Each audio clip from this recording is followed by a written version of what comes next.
Those the red building you see over there next to the construction site that I'm aiming at, it's like a bar restaurant. They sometimes contain very interesting stuff. I actually found a lot of scopes there for the Mosin. Oh, player. Nope, zombie. This is hilarious. Look at that. It's chasing a bull or a cow. I love that they implemented that. Now, if you have a knife or a machete, you can actually kill the animal. You can skin it, and you can craft backpack and stuff like that. Oh shit, that's a lot of zombies. I'm gonna try and move this way. I'm gonna show you guys how to properly melee zombies without getting hit, but I'm not gonna force myself into that situation. It's gonna happen whether I want to or not later on. Okay, we got these big farm buildings. They're good because they usually contain, sometimes they contain weapons.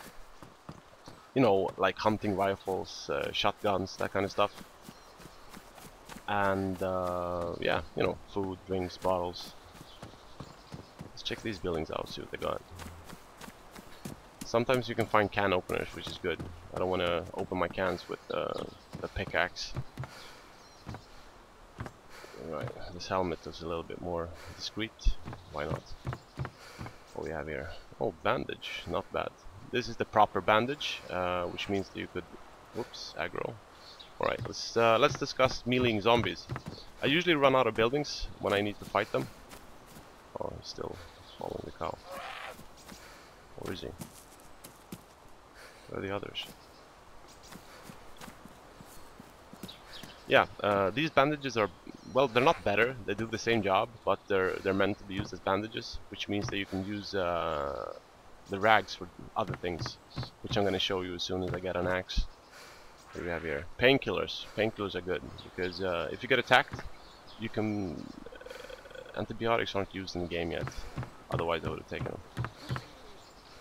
them. If you get attacked, you sometimes get a wound, I guess. Crossbow, hollow sight. Yeah, dress. No, I will not wear a dress. Out of principle. What do we have here? This is a bayonet. Let's see if I can just get it. There we go. I haven't tried using the bayonet on animals yet to skin them, etc. I might actually try that for see if it works. But if not, you can use them as can openers, which is good. I would presume it's more effective than opening a can with a pickaxe. Let's see what we got.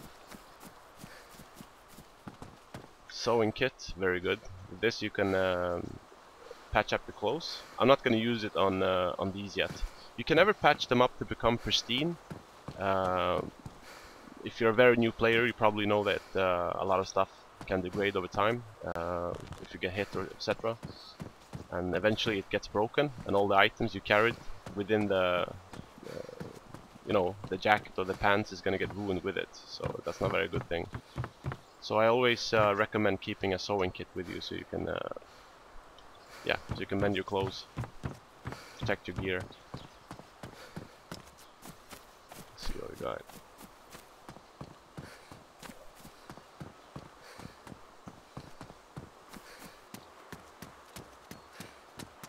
Fire extinguisher. T-shirt. Why not? What? I can't tear it into rags? Oh yeah, do it manually. Never mind. 6 is the maximum, which is good. I don't need to pick those up anymore. I usually don't pick up the crossbows because I don't think it's a very effective weapon. It's better than nothing. No, actually I prefer nothing. I prefer meleeing than using a crossbow.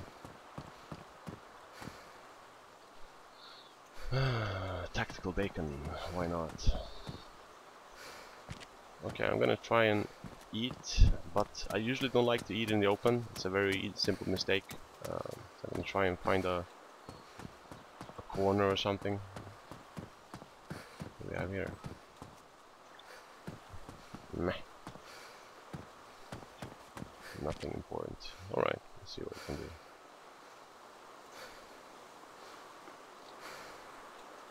%67%. That's impressive. I think that if I would try to open a can of beans with a pickaxe in real life, I'd be happy if I had 5% left.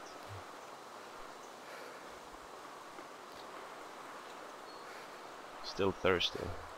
Well, I know there's a lot of wells around here that I can drink from.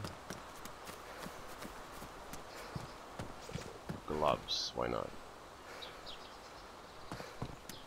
Every piece of clothing that you put on is going to help you with heat,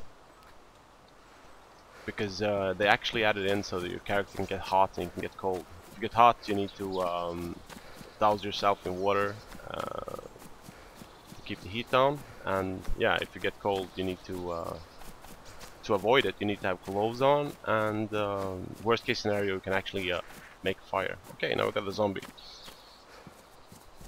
There he is. Alright, I'm gonna show you guys how to fight zombies without getting hit. First of all, I always recommend that you strafe to the right. Now, because the zombies cannot hit and move at the same time. So what happens is when you rotate like this to the right, you see the zombie's just gonna try and get in position to hit you again. And the reason why I always strafe to the right is because it's gonna be easier, because the melee weapon falls to the right, to the left. So let's start swinging. There we go. Once. Twice. The fire axe is usually one hit kill, and the regular axe has 2 swings to kill a regular zombie, sometimes 1 swing if you hit him in the head. The best weapon is the fire axe. The military zombies take, however, 2 swings. They're a little bit stronger than the regular ones, and they're easy to spot on their military uniforms. Let's see what we got. Another bayonet. Thank you. Gas stove cooker. I'm not gonna be cooking anytime soon, so I'll... Oops, aggro. Usually run out of buildings when I hear a zombie. Question is though... Yeah, he's after me. There he is. 1. See, strafe. Whoops. 2. The reason why I run out is because it's difficult to fight him in buildings, because if you stop, if you hit something, like your character gets stuck, the zombie stops as well, then he actually has a chance to hit you. It's not going to be the end of the world, but it's preferable if you don't get hit. Meh, nothing interesting. Isn't it great when you try to make a video that you get a little bit more unlucky than usual when it comes to loot? Basically what I'm gonna do is I'm trying to find the right stuff to keep myself sustained, so I can move inwards into the country, into the hotspots where you can get proper weapons and military stuff. And for that you need at least a knife. Knife is basically a must to keep yourself sustained. Water bottles are preferable as well. Now, since I'm hiding here in the toilet, these ones are good, by the way. Prioritize the canned tuna if you're out of space, if you don't have a backpack, over the cans, because these ones you don't need a can opener to open. You can open them manually, which is good. Now, the best way to find the water sources, the wells that you can drink from, is that you go into the map like this, and you see they have symbols. And it's not always going to be that easy to orient yourself, as in where exactly they are if you want to try and find one, but I know that there's a hospital here, I know it's close to me, and yeah, so across the street, past the first buildings to the left and right, I'm going to find a water source. And looking at my thirst, it's probably going to get orange soon, so I should be moving at least in that direction. These buildings that I'm in now, it's like a bar of sorts, are very, very good for loot. They got, yeah, got a lot of different things. You can find scopes, like I did now. You can find water bottles, which is great. And I'm actually gonna drink it, and so I got a little bit of control over my body functions. And as I'm drinking it, I'm gonna try and look. Your best tool of survival when you're in a city like this is actually your hearing. Make sure that you don't have music and stuff on while you're playing, so you can at least hear footsteps. I would say in DayZ, basically is the player who sees the other player first or know of his position or existence at all is the one who's gonna come out alive. First aid kit. This is good stuff. I'm gonna explain why. First of all, I'm gonna throw one bandage away. I'm gonna keep one. I'm gonna throw this one away because I'm playing solo. I don't need this, I don't need that. All I'm gonna keep is the bandages. You see, these containers, they take 4 slots in your inventory, but you can put in 6 items, and the items you can put in are medical items, and that also includes rags. And I'm gonna try and show you guys what you need to have in your first aid kit to be able to survive PvP and different encounters. And I'm also gonna show you how to get it. Whoa, what do we got here? Mosin. Perfect. This is a very, very good firearm to find in the beginning.